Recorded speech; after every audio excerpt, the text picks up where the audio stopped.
Torej, kot uvod v knjigo stoji citat iz Andersona, slavnega pravljičarja, ki pravi, vse naše izmišljene zgodbe prihajajo iz resničnosti. Pravzaprav je redko katera zgodba popolnoma izmišljena. V bistvu vsak pisatelj vloži v katerokoli pisanje, tudi če je recimo neko zelo moderno in kaj bi rekel, brez standardnih fabul in tako naprej, vloži neko svojo izkušnjo. Že to je nekaj, kar prihaja iz resničnosti. V tem romanu pa gre toliko bolj za to. Jaz sem pred leti našel v kroniki zgodovinskega časopisa nek zapis, ki me je vznemiril po svoje.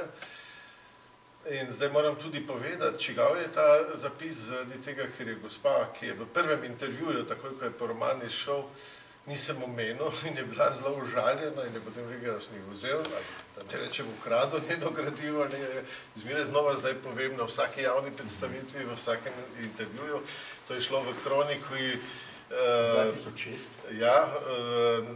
tekst, ki ga je napisala gospa Marija Cvetek, zbir pričevanj, ki jih je ona zbrala o teh dogodkih na nekem gradu na Gorenjskem, o neki družini. Jaz sem si zamislil teh 5 pripovedovalcev na ta način, da bodo Veronika sploh ne bo nastopila v romanu in ne nastopi direktno.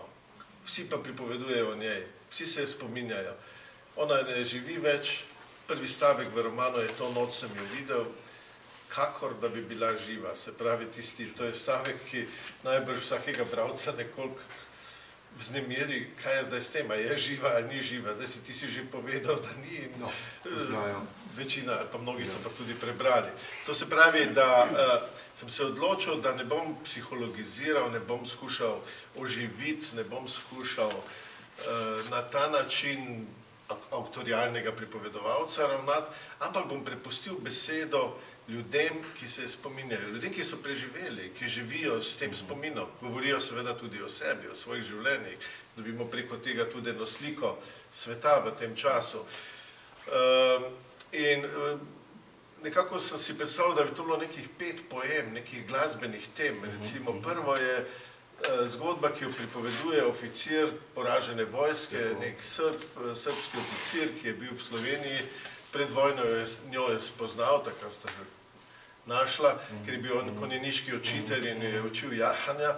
To je začetek romana in on o njej pripoveduje iz pozicije iz begunskega taborišča v Palmanovi, kamor so te ubegle oficirje, on je pripadal neki, ne vemo o kakšni, natančno neki četniški formaciji ali nekaj takega. Se je znašel tam, ni več države Jugoslavije, ni več kralja, kralj je nekje v Londonu, vse njegove vrednote so razpadle, ampak to ga pravzaprav niti več ne zanima.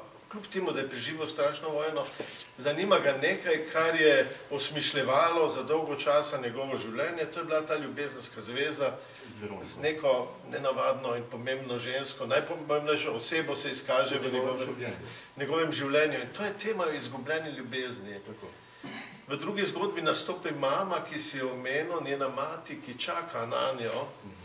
To je resničen podatek, ona je edinka in živi zaradi povojnih razmer, prej je živela na nekem gradu, ves čas je pripadala nekemu višjemu meščanskemu sloju, tega pri Slovencih ni bilo dosti, ampak ta je bil takšen.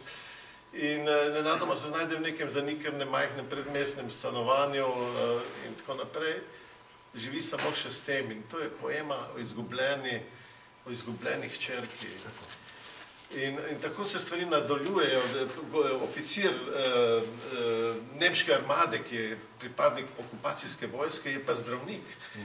Zdravnik, ki je njegovo poslanstvo, da rešuje življenja, zdaj pripada vojski, ki uničuje življenja.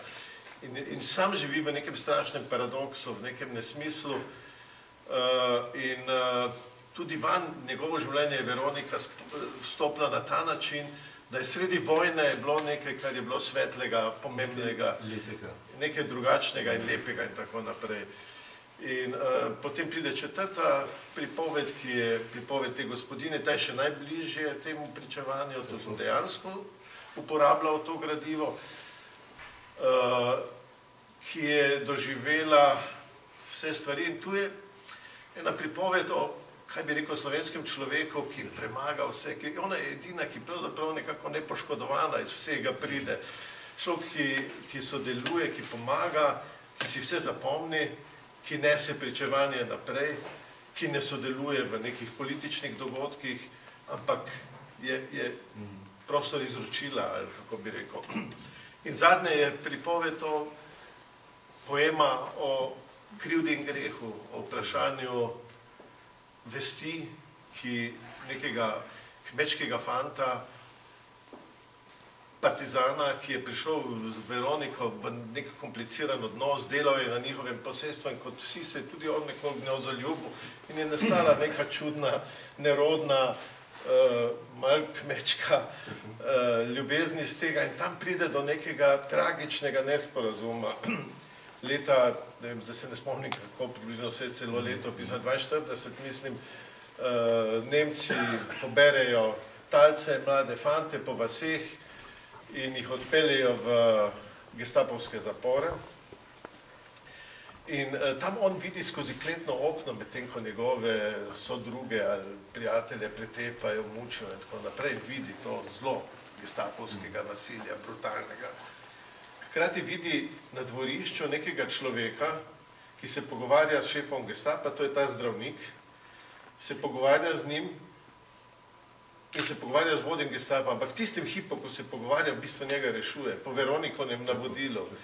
In zdaj imamo strašen nesporazum, on, ki ga je Veronika rešila iz tega zapora gestapovskega, potem njo obsodi kot gestapovsko sodelavko. Ravno zaradi tega, ker ta oficir, zdravnik, ki njega rešuje, se z Veroniko, tudi on se v Veroniko na nek način zaljubi, čeprav je to čisto platonska zgodba in nič drugega tukaj ni. Da imamo nek antični nesporazum, kakršni so se dogajali, ampak jaz zdaj tu ne obnavljam zgodovine, govorim o neki osebni zgodbi.